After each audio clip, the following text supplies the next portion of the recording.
As a teacher, you always want to innovate. You always want to do something different in your every class.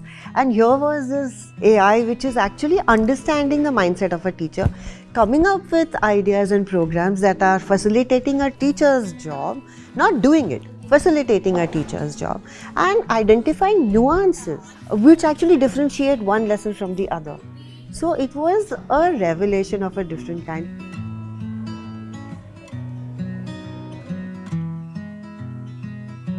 So when you're planning for something and you're like, okay, how could I do this? You might have 1 or 2, 3 ideas, but AI provides you with a vast array of different ideas. And I think it's really helping our teachers be more creative and, again, have perspectives that they didn't have before, think of engagements that they would never have thought of. I think planning has become so much more easier. We ask one prompt and we get 5 different ways we can do something. And I think what we do is we take what works best in our setting and our context. And also it does support us with differentiation. So it gives us good suggestions to in terms of differentiation.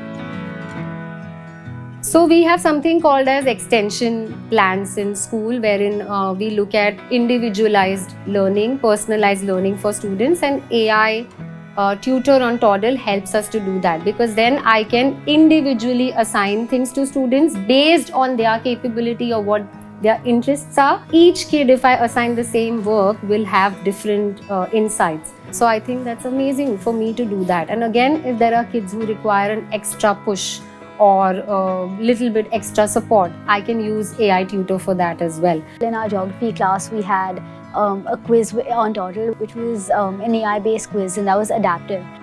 There were questions, and based on the answers that we gave, it would ask follow-up questions, and I think that takes personalized learning to another level then.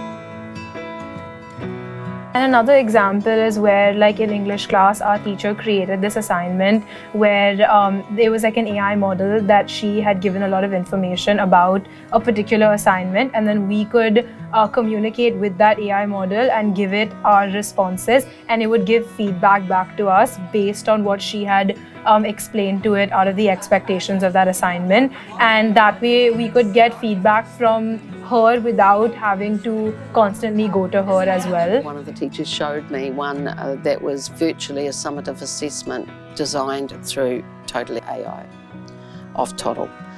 So I think, you know, when we're getting to this point, she wanted to double check what it looked like against the indicators and the task-specific clarification, because that's all in there. And task-specific clarifications on their own can take hours. Toddle reduces that. The assessments have become very easy because the rubrics that are generated are very much aligned with the learning outcomes and standards. So if you have to quantify it, I would say even less than half. It's like it just comes within less than a minute, generates a rubric which has all the descriptors clearly defined. So that has saved a lot of time. Using AI for our comments, for reports, has just been a lifesaver, really. The teachers have found that really an excellent tool. We as the management checking the reports have found it to be very useful. It takes our grades that we've marked and, you know, the knowledge understanding that we've marked based on the subject standards, it creates a comment. So that is very helpful. Teachers never have enough time, so we're always looking at how can we protect their time so that they can do what they do best, which is facilitating the learning and teaching in the classrooms. So the time spent writing reports can be greatly reduced if you're using AI because it's very specific. It also means that each and every comment isn't the same. If you're writing your comments, there can be a tendency to get into a pattern, but AI kind of breaks that pattern. So I think it really has shaken up the way that reports look and how teachers can really express what they want to say about children's learning. I think we're saving months. In a year, we're saving months of time. Really, we are.